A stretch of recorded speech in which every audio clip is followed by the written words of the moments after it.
안녕하세요. 미용실을 운영하며 딸 하나를 키우고 있는 30대 여성입니다. 고등학생 때부터 진작에 미용 쪽으로 진로를 잡았으니 벌써 16년째 이 일을 하고 있고요. 사실 처음에 미용을 하겠다고 부모님한테 말씀드렸을 때 두 분 다 얼마나 반대를 하셨는지 몰라요. 제가 고등학교에 갈 때만 하더라도 인문계 고등학교가 아니라 여상이나 미용고를 가면 날라리라고 생각하는 사람들이 많았거든요. 저희 부모님도 막연히 그런 편견을 가지고 계셨던 거죠. 그런데 비교적 성적도 괜찮았던 제가 난데없이 미용고를 가겠다 하니 어머니는 울고불고 저를 잡으시고 아버지는 처음 회초리까지 드셨다니까요. 하지만 자식 이기는 부모 없다고 제가 계속해서 고집을 부리니 그래 한번 해봐라 하고 결국엔 허락을 해주셨습니다. 그리고 저는 제 결정을 믿어주신 부모님을 위해서라도 무조건 성공해야 한다는 마음으로 다른데 한눈 팔지 않고 묵묵히 제 일만 하면서 경험을 쌓아왔네요. 그리고 마침내 남의 미용실에서 1회번 1억과 친정 부모님이 보태주신 3천만 원으로 제 미용실을 오픈할 수 있었죠. 그리고 이렇게 본격적으로 미용실을 오픈하고 얼마 되지 않아 남편이 저에게 프로포즈를 해왔습니다. 친구 소개로 만나서 사귄 지 4년차가 돼가던 해였기에 솔직히 시기상으로는 성급한 프로포즈는 아니었죠. 하지만 저는 제 미용실을 제대로 운영해 나가고 싶었기에 남편의 프로포즈가 부담스러웠어요. 사실 결혼이라는 게 식만 올리면 끝이 아니잖아요. 남편은 아이도 둘은 낳고 싶다며 연애 때부터 노래를 해댔으니 분명 결혼하자마자 아이를 원할 게 뻔했는데 아이를 낳게 되면 산후조리도 해야지. 이후로도 엄마인 제 손이 필요할 걸 생각하면 정말이지 엄두가 나질 않더라고요. 그래서 남편에게 미용실이 자리를 잡을 때까지만 기다려달라고 했어요. 제 생각엔 2년에서 3년이면 충분할 것 같았거든요. 하지만 남편은 계속해서 결혼도 출산도 다 때가 있는 거라며 저처럼 생각하면 아무것도 못한다며 저를 설득하려 들대요. 그뿐만이 아니었습니다. 심지어 언젠가는 혹시 사랑이 식은 거냐 해가며 제 앞에서 눈물을 보인 적도 있어요. 그러니 더는 그런 남편을 밀어낼 수가 없었고 그렇게 부부의 연을 맺게 되었죠.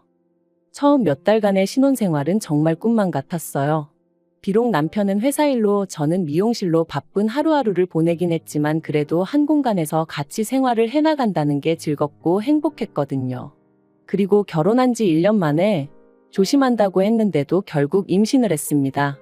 사실 이렇게 이야기하면 어떻게 들릴지 모르겠지만 저는 아이를 원하기도 했고 동시에 원하지 않기도 했어요. 무슨 말이냐 하면 남편과의 결혼 생활이 만족스러웠으니 아이까지 있으면 얼마나 더 행복할까 싶으면서도 동시에 미용실을 생각하면 지금 아이를 갖는 건 타이밍이 좋지 않다 그런 고민을 했던 거지요. 하지만 임신이라는 게 제가 원하는 대로 되는 건 아니잖아요. 결국 12월 크리스마스를 앞두고 저는 제 임신 사실을 알게 되었고 그때는 언제 내가 고민을 했었나 싶을 정도로 감격스러울 뿐이었습니다. 그런데 제 임신 소식을 듣고 무척이나 기뻐하시던 친정 부모님과 달리 시부모님 특히 어머님의 반응은 냉랭하기 짝이 없었습니다. 제가 무슨 말을 한 것도 아닌데 일 핑계로 당신한테 아이를 맡길 생각이라면 꿈도 꾸지 말라는 식으로 말씀을 하셨으니까요. 그리고 저는 그럴 생각이 정말 요만큼도 없었기 때문에 그런 어머님의 말씀이 서운하기보다는 어이가 없을 뿐이었지요. 사실 어머님과 저는 시작부터 사이가 좋지가 않았어요. 어머님께선 상견례 자리에서 저와 저희 친정부모님한테 대놓고 무려 4년제씩이나 졸업한 내 아들이 프로포즈를 했는데 그걸 제가 거절했다는 이야기를 듣고 기도 안 차대요. 하고는 불평을 하셨고 그런 이야기를 듣고 화가 나신 저희 친정어머니께서 정말 속상하셨겠어요. 저희도 그쪽 아드님이 결혼 좀 해달라고 저희 딸 앞에서 울었다는 이야기를 듣고는 얼마나 당혹스러웠는지 몰라요. 하시며 한 방 먹이셨거든요. 정말이지 그때를 생각하면 지금도 가시방석에 앉은 듯 마음이 불편해진다니까요. 그리고 어머님께선 이후로 저희 친정어머니가 당신 앞에서 거들먹거렸느니 어쩌니 하시며 번번이 싫은 소리를 하셨으니 아무리 제가 힘없는 며느리의 입장이었다지만 그런 이야기를 듣고 가만히 있을 수가 있었겠어요. 결국 참다 못한 제가 어머님께 어머님도 누가 어머님 앞에서 어머님 아들 흠잡으면 싫으시잖아요. 저희 친정어머니도 그래서 그러셨던 거니 이해 좀 해주세요. 하고 한마디 했습니다. 그러니까 이제 제가 저희 어머니 닮아서 상대가 누구건 간에 하고 싶은 말은 다 하고 산다고 아주 웃기지도 않는 집구석이네 어쩌네 하시더니 급기야는 대놓고 저를 무시하고 깔보기까지 하셔서 저도 마음이 많이 상한 상황이었거든요. 그런데 그런 와중에 대뜸 애 안 봐준다 소리까지 하시니 제가 얼마나 어이가 없었겠어요. 심지어 다른 시댁에선 산후조리원비도 주고 그런다던데 그런 건 물론 바라지도 않았지만 이런 방구도 없으셨으면서 말해요. 그래서 저도 걱정 마시라고 어머님한텐 부탁 안 드린다 했네요. 그리고 어느덧 시간이 흘러 출산 예정일까지 한 달도 남기지 않았던 때 어머님의 생신이 있었습니다. 저는 남편에게 나는 안 갈 테니 당신하고 신우하고 챙겨드리라 했고 남편도 알겠다고 했어요. 그런데 어머님께서 그런 법이 어딨느냐 하시며 그래도 얼굴은 비추고 가는 게 예의 아니냐 하시대요. 신우도 하는 말이 어머님이 음식을 하라는 것도 아니고 와서 다 같이 축하하고 밥이나 한 끼 먹고 가라는 건데 그것도 어렵냐며 싫은 티를 냈고요. 그래서 결국 울며 겨자 먹기로 시댁에 갔습니다. 그런데 막상 도착하니까 어이가 없었어요. 왜냐하면 정말 먹을 거라곤 하나 되어 있는 게 없었거든요. 혹시나 싶어 그나마 제가 그 와중에 갈비를 좀 재워갔으니 망정이지 어떻게 미역국 하나 준비가 안 되어 있느냔 말이죠. 하지만 저를 정말 어이없게 한 건 그것만이 아니었어요. 결국 제가 준비해간 갈비에 냉장고에 있던 밑반찬 몇 가지를 꺼내 식사를 시작하고 이런저런 대화가 오가던 때였습니다. 대뜸 어머님이 저더러 산후조리는 어떻게 할 거냐고 물으시대요. 그래서 제가 산후조리원에 가서 해야죠 하고 대답했어요. 요즘 산후조리원 안 가는 사람이 없고 어머님도 신우가 첫째 낳을 때 다녀왔으니 아실 텐데 왜 이런 질문을 하시나 싶었고요. 그런데 어머님께서 저더러 산후조리원에 간다고 100% 몸이 회복돼서 나오는 것도 아닌데 돈 아깝다며 그런 건 원래 친정어머니가 해주는 거라고 친정에 가서 몸조리를 하는 건 어떻겠냐대요. 그래서 제가 신우도 여기 와서 산후조리했냐고 물었습니다. 어머님 당황하시라고 그런 질문을 했다기보단 어머님이 하시는 말씀하고 행동이 따로 노니까 약간 짜증이 나서 반항심에 여쭤본 거였죠. 그리고 그런 제 질문에 어머님은 그때야 뭘 몰라서 보내신 거고 보내보니까 가도 별거 없구나 싶어서 저한테 가지 말라고 하는 거라나요? 그런 어머님의 대답에 신경질도 나고 그래서 저도 어머님더러 그럼 뭐 다른 사람들은 다 바보라서 그 비싼 돈을 주고 산후조리원을 가겠냐고 받아쳤습니다. 다들 뭐가 달라도 다르니까 비싸도 2주고 3주고 가 있는 거 아니겠냐고요. 그리고는 그 말을 하지 말았어야 했는데 홧김에 그만 친정어머니가 산후조리에 쓰라고 2천만 원을 주셨단 이야기를 해버렸어요. 사실 친정어머니께서 제가 대학도 안 갔지 시집 갈 때도 제가 제 힘으로 갔지. 그러니까 이래저래 못 해주신 게 마음에 걸리셨던 모양이에요. 그래서 제가 임신한 걸 아셨을 땐 산후조리원비만큼은 꼭 해주고 싶으셨다 하시더라고요. 그리고는 그렇게 현금 2천만 원이 든 통장을 저에게 주셨고 당연히 저는 산후조리원이 이렇게 비싸지는 않으니 이렇게 많이 안 주셔도 된다고 했는데 친정부모님 두 분 다 부모 마음이 그런 게 아니라며 쓸 만큼 쓰고 나머지는 가지고 있다 나중에 요긴하게 쓰라셨어요. 그래서 저는 이 돈은 시부모님은 물론이고 남편에게도 숨길 생각이었는데 아무튼 방정맞은 제 입을 탓해야 했죠. 2천만 원이란 소리에 어머님의 눈이 휘둥그레해지더니 저더러 정말 그 돈을 다 산후조리원에 쓸 거냐 되물으셨습니다. 그리고 아차 싶었던 저는 산후조리원비로도 쓰고 필요할 때 요긴하게 써야죠 하고 대충 둘러대긴 했지만 제 이야기는 더 이상 어머님 귀에는 들리지 않는 눈치였네요. 그리고 그렇게 집에 돌아온 지 이틀째 되던 날 어머님이 전화를 해오셔서는 하시는 말씀이 당신이 곰곰이 생각을 해봤는데 역시나 산후조리원을 가는 건 아까운 것 같다며 대신 당신이 산후조리를 해주시겠다셨습니다. 그래도 아무렴 할머니가 낫지 생판남이 낫겠냐면서 말해요.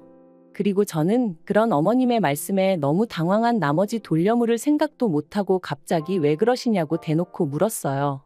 분명히 임신 소식을 알렸을 때만 하더라도 제가 무슨 말을 하기도 전에 애는 못 봐준다며 사람을 무안하게 하셨던 분이셨으니까요. 하지만 어머님께선 계속해서 당신이 해줄 건 없고 애라도 봐주고 싶어 그런다며 고집을 피우셨는데 솔직히 저랑 어머님이랑 평소에 사이가 좋았다면 어머님의 그런 말씀이 조금은 애틋하게 그리고 감사하게 들렸을지도 모르겠습니다. 하지만 전혀 그런 관계가 아니었다 보니 어머님이 그렇게 나오시는 게 불편하기만 했네요. 그리고 까놓고 말해서 어머님께 제 산후조리를 맡기면 하다못해 제가 어머님한테 안 말아도 한번 시원하게 받을 수 있겠나 싶더라고요. 어머님이 저희 살림을 해주시는 것도 싫지만 해주신다고 한들 그 사이에 제가 마음 편하게 잠을 잘 수도 없을 테고요. 게다가 어쨌든 그렇게 저희 집에 와 계신다 치면 설령 어머님께서 안 받는다 하셔도 제가 돈을 안 드릴 수가 있냔 말이죠. 결국 돈은 돈대로 쓰고 몸조리는 하나도 못할 게 뻔했습니다. 그래서 제가 어머님더러 산후조리만큼은 제가 알아서 하겠다고 했어요. 요새는 출산하는 병원에서 소개도 해주니 걱정 안 하셔도 된다고요. 그러자 어머님도 더는 하실 말씀이 없으셨는지 그래 너 잘났다 하시고는 전화를 탁 끊어버리시대요.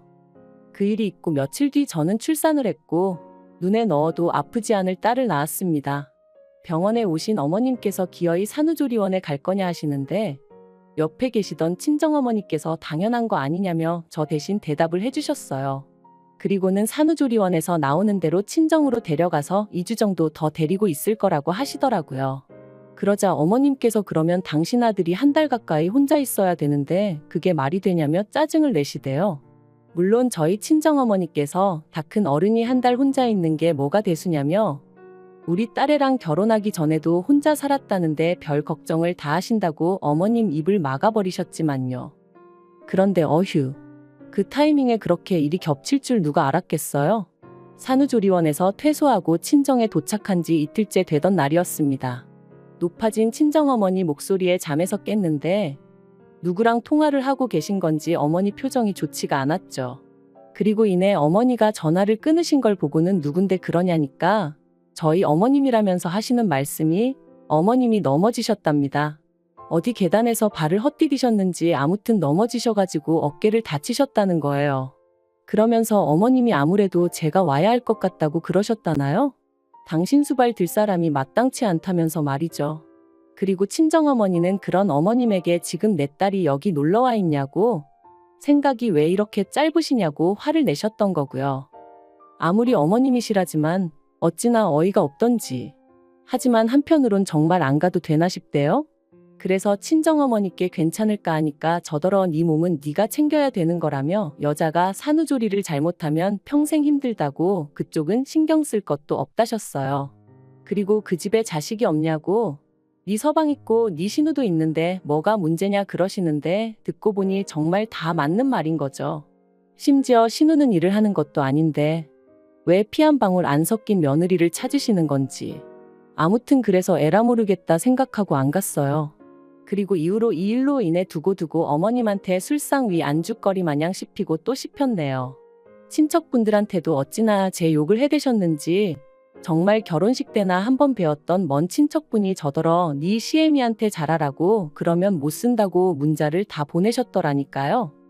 그리고 이후로 시간은 흘러 어느덧 저희 애는 2살이 되었고 신우도 둘째의 출산을 코앞에 두고 있었어요. 솔직히 저랑은 크게 관계 있는 일이라곤 느껴지지 않았다 보니 저는 별 생각은 없었고요. 그런데 하루는 어머님께서 연락도 없이 저희 애가 보고 싶어 왔다는 핑계로 저희 집에 오셔서는 신우 출산 선물로 뭘 해줄 거냐입니다. 벙찌더라고요. 왜냐하면 저 출산했을 때 시부모님한테도 신우한테도 정말 1,000원짜리 하나 뭐 받은 게 없었거든요. 당시 어머님 어깨 다치시고 어쩌고 하면서 저 애 낳고 그런 건 다 유야무야 되는 통에 말이죠. 하지만 솔직히 생각하기에 선물이든 뭐든 해주려는 마음 있고 생각 있었으면 언제라도 얼마든지 해줄 수 있었을 텐데. 아무튼 시댁 쪽에선 남편을 제외하곤 누구 하나 뭐 필요한 거 없냐 물어본 사람이 없었습니다. 그런데 이제 와서 신우 출산 선물이라니. 그것도 대놓고 물어보시니 제가 어처구니가 없을 수밖에 없었죠. 그래서 그럴 여유도 없고 저도 받은 게 없다고 솔직히 말씀드렸습니다. 그랬더니 어머님이 뒷부분은 못 들은 척 하시고는 너 그때 네 친정엄마가 준 돈 벌써 다 썼냐는 거예요. 불여 2년이나 지난 상황에 그 돈을 어머님이 들먹이시니 황당하기도 하고 어이가 없었습니다. 그래서 그게 왜 궁금하시냐?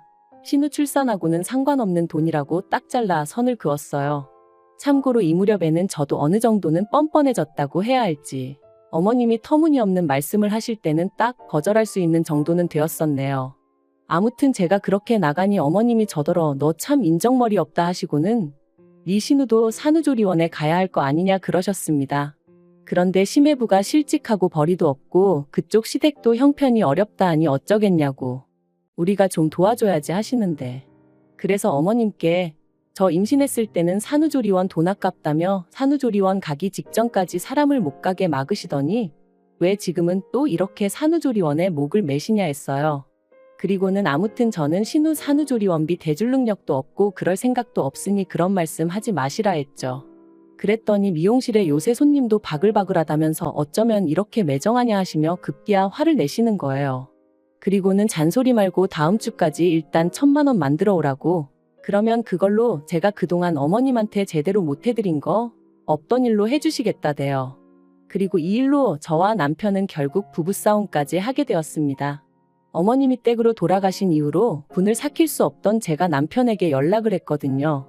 어머님이 신우 산후조리원비를 나더러 내놓으라는데 이게 말이 되냐며 당신이 어머님한테 얘기 좀 하라고 제가 막 하소연을 했죠. 그런데 수화기 너머로 남편이 보인 반응은 어째 뜨뜻미지근하더니 퇴근하고 와서는 저를 붙들고 하는 말이 가관이었습니다. 저더러 이제 애엄마도 되었고 하니 좀 느긋하고 인자한 마음을 가지라며 그 돈 다 손에 쥐고 뭐 할 거냐고. 그러지 말고 이참에 좀 베풀면 좋잖아 그러는 거예요. 그러면서 결혼할 때 자기 집에서 크게 뭐 해오라고 요구한 것도 없고 그때 제가 어머님 병간호 나몰라라 할 때도 신우가 저 대신 어머님 병수발을 들었으니 좋게 좋게 넘어갈 수 있었던 거고 게다가 미용실 때문에 명절에 다른 사람들은 2박 3일 일할 거 저는 1박 2일만 하지 않았냐면서 그게 다 어머님이랑 신우가 그래도 한 가족이라고 제 허물을 덮어줬으니 가능했던 거라나요? 그리고는 원래 가족은 그렇게 돕고 사는 거네 어쩌네 하는데 정말이지 뒷목 잡고 쓰러질 것 같더라니까요. 그래서 제가 말은 똑바로 하라고 결혼할 때 당신은 뭐 얼마나 대단한 걸 해왔냐. 딸이 지 엄마 병간호하는 것도 며느리가 감사할 일이냐. 명절에 시댁에서 1박 2일 붙들려 있었고 친정엔 반나절밖에 못 있었는데 그게 무슨 개소리냐 하고는 저도 지지 않고 받아쳤습니다. 그리고는 남편은 개소리에 꽂혀가지고는 남편이 말하는데 개소리라니 말이 심하다며 그걸로 또 난리. 진짜 제가 다 적을 수가 없어서 그렇지 개싸움도 그런 개싸움이 없었다니까요. 그리고 결국 이 일은 부부싸움에서 그치지 않고 양가 부모님들의 싸움으로 번져버렸습니다. 남편이 촉새마냥 저랑 싸운 걸 어머님한테 말씀드렸고 어머님은 이게 다 제가 가정교육을 못 받고 대학을 안 나와 그런 거라며 저희 친정어머니한테 연락을 하셨으니까요. 그리고 그 사실을 알게 된 저는 평소에 저희 친정부모님을 얼마나 우습게 생각했으면 번번이 다이렉트로 연락을 하시냐고 어머님에게 소리를 질렀습니다. 그리고는 친정부모님더러 이혼 생각하고 있으니까 혹시나 딸 가진 죄인이니 뭐니 그런 생각은 하지 마시고 하고 싶은 말씀이 있으시면 다 하시라고 그랬네요. 물론 제가 그런다고 다 하실 분들은 아니셨지만요. 아무튼 그렇게 양쪽 어른들까지 감정이 상해버리고 나니 상황 자체가 완전히 수습불가로 돌아서 버렸어요. 그래서 당시에는 이혼도 오히려 수월하게 할 수 있었고요. 그런데 이혼하고 완전히 남남이 된 지 반년쯤 되었을까? 1년에 4번 아이를 보여주기로 되어 있었기에 어쩔 수 없이 남편과 마주하게 되었는데 남편이 묻지도 않았는데 자기 집 이야기를 주절주절 떠들어대더군요. 듣자하니 신우는 심해부랑 이혼했고 어머님은 어깨가 다시 안 좋아지셔서 지금은 아예 오른쪽 팔은 거의 쓰지 못하시는 상황이라고요. 그래서 제가 안 됐네 한마디 하니까 남편이 기껏 한다는 소리가 이게 다 그때 제가 병간호를 안 해드려서 그렇답니다. 자기 누나 성격 알지 않냐고 거긴 저처럼 야무지지가 못하다며 그 당시 저만 제때 와서 어머니를 돌봐드렸어도 지금 저 지경까지는 안 되셨을 거라나요?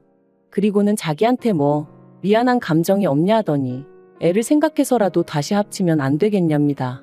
그러면 자기는 자기대로 저희 부모님한테 못 해드린 거 자기가 아들이다 생각하고 해드릴 거니까 저도 저대로 어머님 좀 보살펴드릴 순 없겠냐고. 자기 정말 반성 많이 했다면서 뭐든지 처음이 어렵지 두 번째는 할만한 거네 어쩌네. 당연히 말 같지도 않아서 애 앞에서 개망신당하기 싫으면 입 다물라고 했어요. 처음부터 학벌 가지고 사람 무시하고 결혼한 이후로는 어떻게든 며느리 돈이나 빼먹으려고 하고 정말 상종 못할 인간들 아닌가요?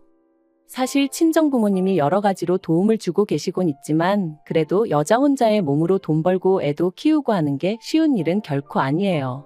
하지만 만약에 제가 결단을 내리지 못하고 계속 이리저리 끌려다니며 살았다면 지금의 이 자유로움과 행복 그리고 만족감은 결코 느끼지 못했을 겁니다. 혹시나 이혼녀라는 그 타이틀이 무서워 결단을 내리지 못하는 분이 계시다면 이혼한다고 세상이 어떻게 되는 거 아니라는 거, 이혼은 행복으로 가는 지름길의 또 다른 이름이라는 걸 꼭 말씀드리고 싶네요. 나의 행복은 내가 만들어가는 거라는 거, 그것만 기억하세요.